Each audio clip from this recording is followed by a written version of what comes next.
আমরা নন ফাইনাইটের যে ক্লাসগুলো দিয়েছিলাম যেখানে ইনফিনিটিভ নিয়ে একটা স্পেশাল ক্লাস দেওয়া আছে, তোমরা পারলে আরেকবার দেখে নেবে, তাহলে ইনফিনিটিভ আইডিয়াটা ক্লিয়ার হয়ে যাবে।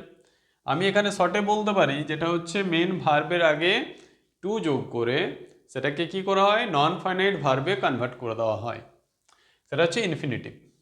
তো এই ইনফিনিটিভ সেন্টেন্সগুলোর কয়েকটা প্যাটার্ন আছে। প্রথম প্যাটার্ন যেটা হচ্ছে সেটা হচ্ছে সাবজেক্ট প্লাস বি ভার্ব, মানে অ্যাম ইজ আর, ওয়াজ ওয়ের এগুলো থাকতে পারে, বা হ্যাভ ভার্ব বা হ্যাড এগুলো থাকতে পারে। তারপর হচ্ছে ইনফিনিটিভ টু থাকবে, তারপর একটা মেন ভার্ব থাকবে, মেন ভার্ব, ঠিক আছে। তারপর হচ্ছে বাকি অংশ থাকবে বা সাবজেক্ট থাকবে একটা, বা রেস্ট অংশ, ঠিক আছে। এই হচ্ছে একটা প্যাটার্ন। যখন এই প্যাটার্নে থাকবে তখন কিভাবে ভয়েস চেঞ্জ করবে বা অ্যাক্টিভ থেকে কিভাবে প্যাসিভে নিয়ে যাবে সেটা দেখে নাও একটু। এটা কিন্তু খুব ইজি একটা প্রসেস। দেখো এক্ষেত্রে I am to write a book, I এটা সাবজেক্ট, এ বুক এটা হচ্ছে অবজেক্ট, তাই না? তাহলে আমাদের এই ইনফিনিটিভ সেন্টেন্সটাকে যখন আমরা প্যাসিভে নিয়ে যাব তখন অবজেক্ট প্রথমে চলে আসবে, এ বুক। এরপর দেখো অ্যাম বসবে না, এরপর কি বসবে, ইজ, ইজ টু, এবারে বি চলে আসবে, ঠিক আছে। ভার্সেজের ক্ষেত্রে ইজ টু বি রিটেন, ভার্বের থার্ড ফর্ম, এবারে বাই মি। তার দেখো প্রথমে অবজেক্ট, তারপরে ওই যে বি ভার্ব বা হ্যাভ ভার্ব বা হ্যাড ভার্ব যেটা থাকবে সেটা বসবে, তারপর টু, ইনফিনিটিভ টু, তারপর একটা বি আসবে, বি নিজে বসবে, এবং ভার্বের থার্ড ফর্ম, তারপর বাই ওয়ার্ড এবং সাবজেক্ট, সাবজেক্ট চেঞ্জ হবে। পরেরটা দেখো, he is to read the Ramayana, এ দেখো দ্য রামায়ণ হচ্ছে অবজেক্ট, হি সাবজেক্ট, তাহলে এটা কি আসবে, the Ramayana is to be, এবারে রিডের থার্ড ফর্ম কিন্তু রিডই, যদিও প্রোনাউন্সিয়েশনটা চেঞ্জ হয় রেড, কিন্তু স্পেলিংটা একই থাকে, is to be read by him. Okay, পরেরটা দেখে নাও, ওই সেম এক্সাম্পল, প্রত্যেকটা একই টাইপের। He has to purchase a computer, তাহলে এ কম্পিউটার এটা অবজেক্ট, হি সাবজেক্ট, তাহলে এটা হবে এ কম্পিউটার,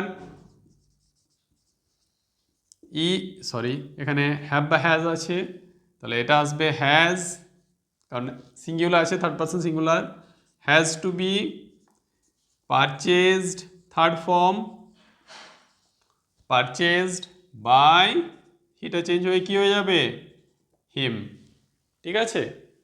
পরটা দেখে নাও, I have to do it, এ দেখো ইট অবজেক্ট, আই সাবজেক্ট, আর এখানে দেখো ইনফিনিটিভ টু আছে, তাহলে এটা হবে ইট, ইটের পর কিন্তু হ্যাভ বা হ্যাজের মধ্যে কি বসে, has, it has to be, এবারে ভার্বের third form done by me.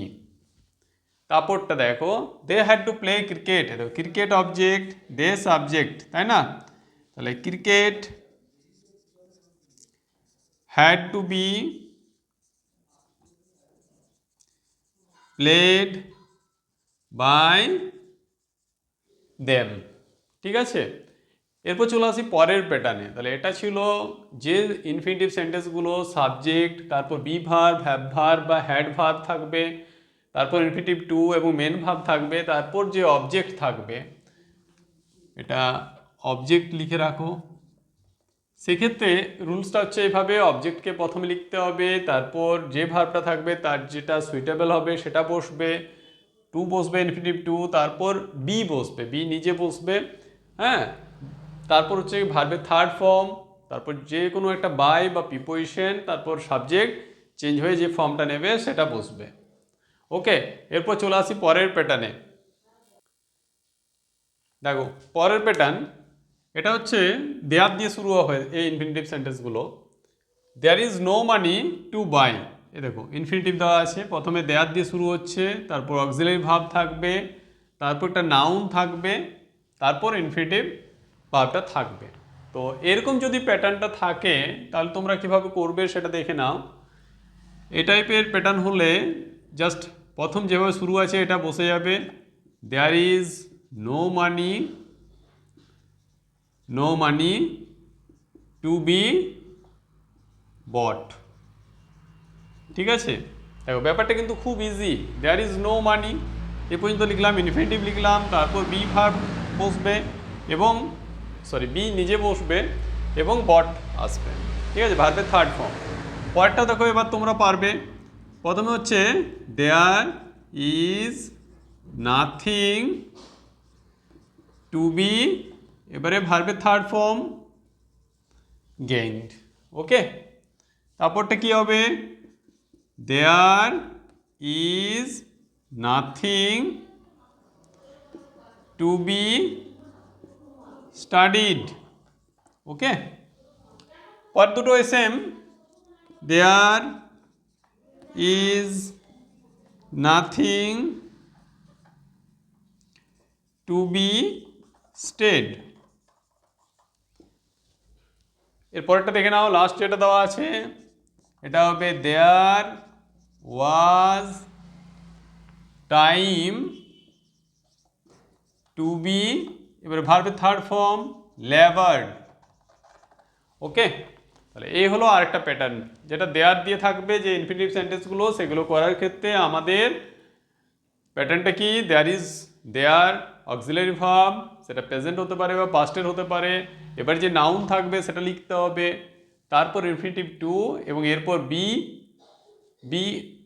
নিজে বসবে এবং ভার্বের থার্ড ফর্ম লিখতে হবে। ঠিক আছে, চলে আসি এবার পরের প্যাটার্নে। দেখো এখানে আরেকটা টাইপ দেওয়া আছে, এই ইনফিনিটিভগুলো ইট ইজ টাইম দিয়ে শুরু হবে। কী দিয়ে হবে? আগেরটা দেয়ার দিয়ে বললাম, এক্ষেত্রে ইট ইজ টাইম দিয়ে শুরু হবে।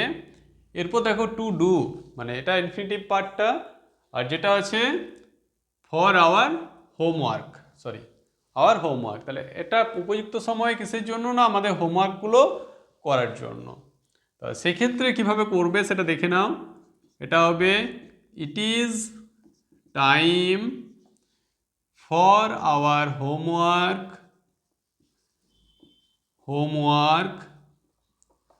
এবারে টু বি ডান। ঠিক আছে, it is time for our homework to be done. পরটাও দেখো same pattern, it is time to say our prayer. তাহলে এটা কি হবে? ওই আগেরটার মতোই, ইট ইজ টাইম, কি হবে এটা? আওয়ার প্রেয়ার আছে, তাহলে ফর আওয়ার প্রেয়ার, এবারে হবে টু বি, ভার্বের third form to be said. এরপরটা দেখো same type, it is time to prepare for our examination. তাহলে এখানে দেখো it is time for our examination to be, এবারে ভার্বের থার্ড ফর্ম হবে প্রিপেয়ার্ড। পরটা দেখো ওই same type, it is now time দেওয়া আছে, তো এটাও এভাবে বসবে, it is now time for cricket. এবারে কি হবে? To be played. তাহলে দেখে নাও, এই টাইপটাও তোমাদের মনে রাখতে হবে টাইপগুলোকে। আমি সে কারণে 3 থেকে 4টে এক্সাম্পল দিয়েছি একই টাইপে, যাতে তোমাদের মনে থাকে।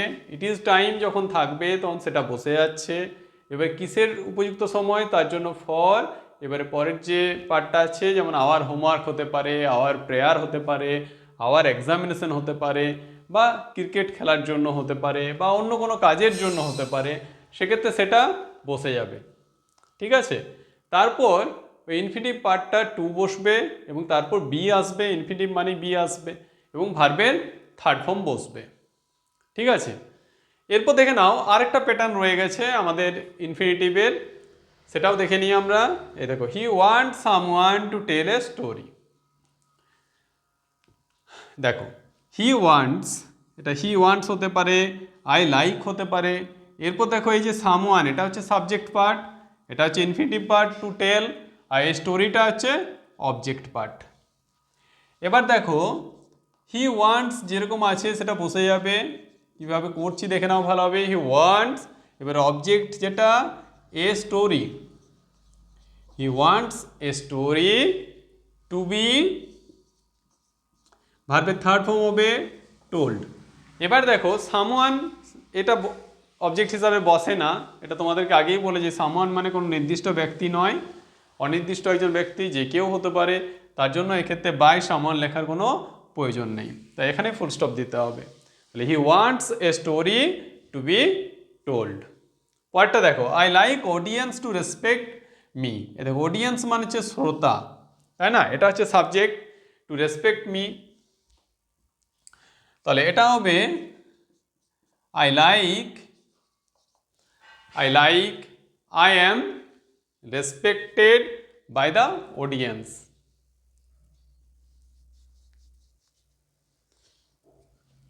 বা এটাও করতে পারো, যেহেতু আইটাই সাবজেক্ট আছে সেক্ষেত্রে এটা হবে I like to B respected, I like to B respected. এখানে বাই দ্য অডিয়েন্স আসবে না, আর এটা লিখতে হবে না, I like to B respected. ঠিক আছে, তাহলে এই হলো আমাদের ইনফিনিটিভের যে ভয়েস চেঞ্জের যে ডিফারেন্ট রুলসগুলো, সেগুলো তোমাদের সাথে আলোচনা করলাম। আশা করি তোমরা বুঝতে পেরেছো। আর যদি কোনো প্রবলেম থাকে তাহলে তোমরা অবশ্যই কমেন্টে সেটা লিখে জানাবে। আর যারা এখনও আমাদের চ্যানেলটা সাবস্ক্রাইব করোনি তারা অবশ্যই সাবস্ক্রাইব করে নেবে এই ধরনের রেগুলার ক্লাস পাওয়ার জন্য।